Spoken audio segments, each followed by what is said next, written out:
And today we have got 3 new trailers that I am super excited for, and one that will cause me to rant more than I have ever ranted before. The last trailer that I'm going to talk about, the one that's got me in such a tizzy right now, is Jim and the Holograms. I know, I'm surprised too.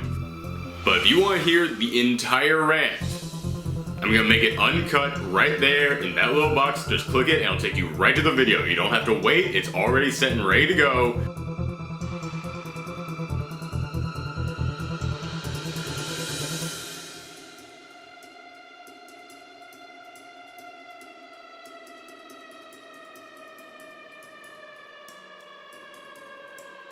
Now, let me just start by saying I have zero connection to Jim and the Holograms. I didn't watch it as a kid. It's not some retro thing that I discovered as an adult. I have no connection to it at all. My sister watched it a little when we were kids, but I didn't pay any attention to it. So I have no personal stake in this movie.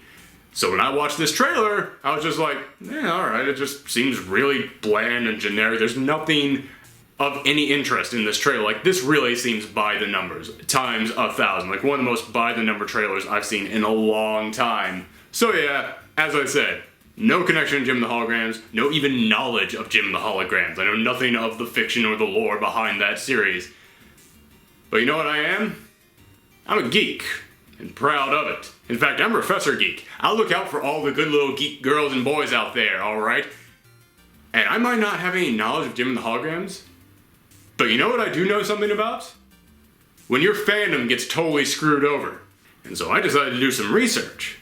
And so I went out and I read the new IDW Jim and the Holograms book, which is pretty fun. I would, hey, if you're a Jim and the Holograms fan, it seems like a perfect thing for you. And also I've got a coworker who is a huge fan of Jim and the Holograms. Like, he probably owns the Wikipedia page behind Jim and the Holograms. I started asking him questions, and my girlfriend is a huge fan. I started asking her questions. I started learning the backstory on all this, and wow, you guys got screwed over. Not only did you guys get screwed over, but now that I know all about Jim and the Holograms, I can say this trailer looks like you might have gotten more screwed over than anybody in any fandom before you. Here's what Jim and the Holograms is all about. It's about this girl, Jerica, and her father dies, so she becomes the owner of this giant music record industry. So she's kind of like the music version of Batman. And then this evil partner of hers, Eric, is trying to take it over and push forward his own form of evil music. And so she forms her own band, but she's afraid to talk in front of everybody else. So she uses holographic technology, which she is a wizard at, and creates this computer AI system, Synergy, and it gives her the ability to change her appearance into this superstar Jim. She's the Iron Man of music as well, so she is 2 different kinds of superheroes in this already. And so it's her and her sisters trying to stop the evil music of the Misfits. That's the evil band that tries to get pushed forward. And so they're constantly rivaling against each other. And it sounds like a fun show, and it's super upbeat and glamorous and poppy and fun. This trailer looks so dull. Like, all color is gone from it. Here's Jim from the cartoon. Here's it in the movie.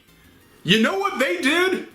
They Man of Steel to your franchise, Jim fans. And not to mention, the Jim cartoon was all about these sisters coming together and they're fighting for good, and it's about family. It's like the Fast and the Furious. It's so many things put together into one. And it was them fighting against these evil band of the Misfits. And in this, there's no Misfits. So okay, let me put that into perspective for all you other fandoms out there. Transformer fans, you know how angry you got at how bad your movie was? Okay. Imagine now if there were no Decepticons in it. As bad as your movie was, Michael Bay at least got that part right. He put Decepticons in there. And as for that whole, oh, well, they come together as a family to overcome this. Okay, I'm sure at the end of this movie they will realize the beauty of family and they will come together. But the fact that the big crisis in this is not them trying to stop something, it's internal. The big crisis of this is, I don't know if our team can really work together. Single tear. I'm losing my family over this. Alright, again, putting this in perspective, Avengers fans. Imagine if Loki wasn't there at all in the first Avengers. And the crisis was, they just can't stop fighting amongst themselves. That's what this movie is. And talking about the Misfits, before anybody in the comments goes in and goes, oh, well, I heard this thing online that they might not have been able to use the Misfits name, that there was some kind of a legal thing, they might not have owned the rights to the movie version of the Misfits. Okay, yes, there might have been some kind of a legal problem with the name Misfits. You could still put in the evil rocker band. You could have had them at some point in the trailer go, oh yeah, they're a bunch of misfits, not the actual name of the band. Brother, you could have just turned the S to a Z and you would have been fine. The Misfits, you know, that, to make them extra evil. Misfits, separate into two words, M-I-S-S, space, fits, okay? You could have done tons of things to this. They clearly were just like, nah man, nobody wants to see this other band. They want the internal struggle of Jim and the Holograms. Nobody wants that. The villain is Eric, or it's going to be Erica in this one, and it's just her kind of not competing against them, it's just her manipulating them. So again, perspective. All you Captain America fans, remember how great Winter Soldier was?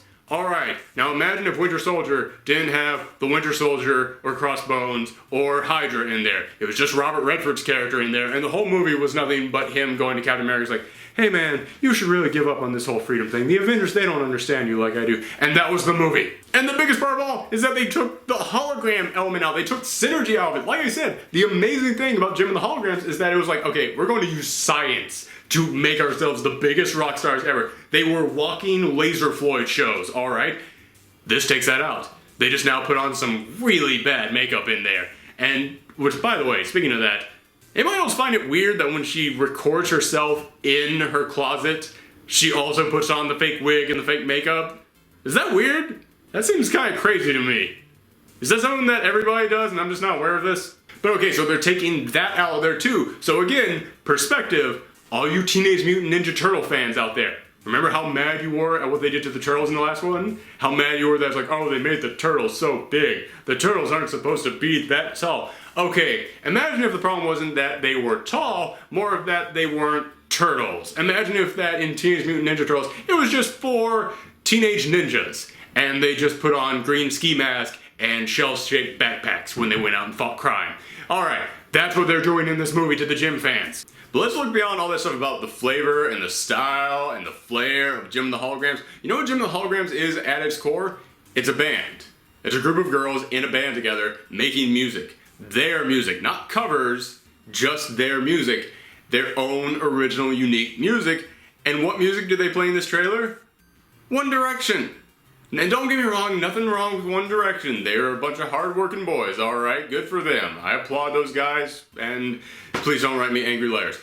But the point that I'm trying to make here is that in a trailer for a movie about a band, they played someone else's music.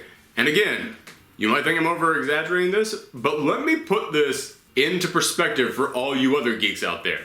Avengers fans. I'm one of you. You've seen my videos. You know I'm one of you. They have amazing trailers, don't they? The Avengers have amazing trailers.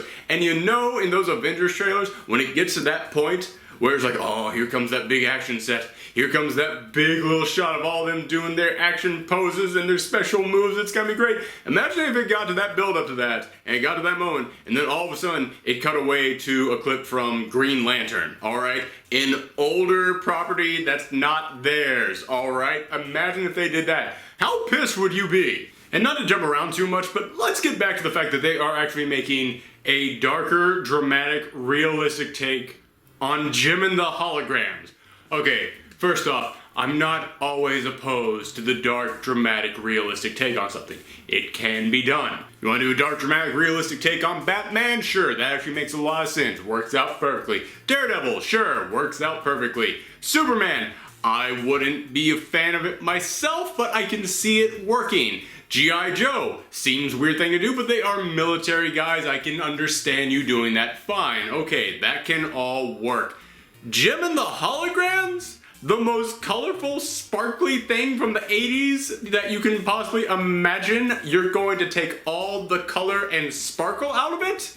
And as I said, I've got coworkers who know all about this, and I heard something pretty interesting from one of them, which is that apparently the lady who created Jim and the Holograms, she came in and she said she wanted to write the script for this, and the studio said no, which, okay, understandable. I mean, hey, no offense to her, but I have known tons of people who were great in one medium who said, well, clearly I can adapt this to another medium. And no, they couldn't. So I can understand the studio coming in and saying, no, we don't want you to do that. And she understood too. She said, all right, that's fine, I understand. So in that case, I'll come on as a consultant. That's just someone who stands around and goes, well, maybe make this color that color. Stuff like that. Small stuff just to make sure that you get the right tone of the original property.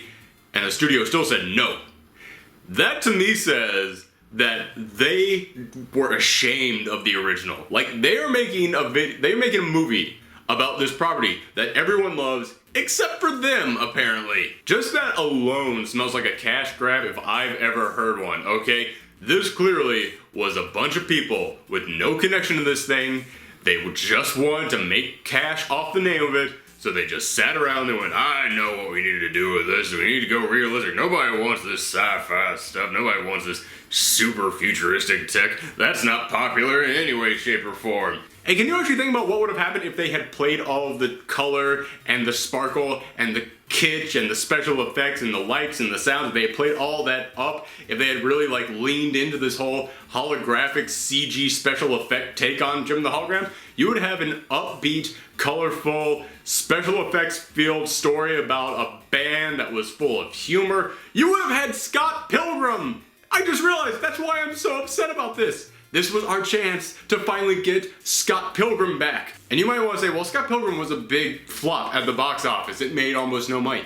Yes, because it was starring an actor who everybody was starting to get tired of, and it was a product that no one had ever heard of. This one has got rising stars in it, and it has a massive cult fan following. Like, it is, any of those cartoons from the 80s have a massive built-in fan base. Alright, we could finally have had another Scott Pilgrim film, just in a form that succeeded. This could have indeed been the spiritual successor to Scott Pilgrim, but instead, it's going to be the spiritual successor to every single movie that comes out at least 2 times a month that you forget the name of as soon as you've heard it. And to everybody out there who is in favor of this simply because they're going like, oh yeah, the old thing, it was too bright and colorful and crazy and wacky. Nothing is like that in the real world. Nothing like that could possibly exist in the real world. First off, why are you comparing the real world to a movie? They're two totally different things. In fact, most people go to the movies to escape the real world. And secondly, I'm sorry, has nobody heard of Lady Gaga? I don't care what generation you're a part of or what decade you end up watching this movie in, music will still be around, and there are always certain rules that are true throughout music forever until the end of time. One of which being, the bigger and crazier you go, the more people notice you. So they're going for real world, and what they don't seem to realize is you could still have captured Jim and the Holograms and made it real world. Real world doesn't always mean depressing and dark. I mean, for God's sakes, look at that poster. Look at the old 80s cartoon poster and look at this. Look at half this thing is just in shadows, and zoom in. Zoom in on the way that their names are spelled. All right. Title of Jim in the old one. Title of Jim on the poster. There is no flavor to that. This movie poster is more sanitized than a moist towelette. And as I have said, I am not a Jim and the Holograms fan, and I have no connection to it, but I am a geek, and you're all geeks too. And whenever one of us is in trouble, we all gotta band together. We all gotta come together and help out our brothers and sisters. So you know what? All you Transformer fans, all you Teenage Mutant Ninja Turtle fans, all you Superman fans, anyone out there who has ever seen that thing that you love and is special to you just be wrecked by people who did not understand it, you gotta come together and be nice to your new Jim sisters out there, alright? You come together and you support them in their time of need, alright?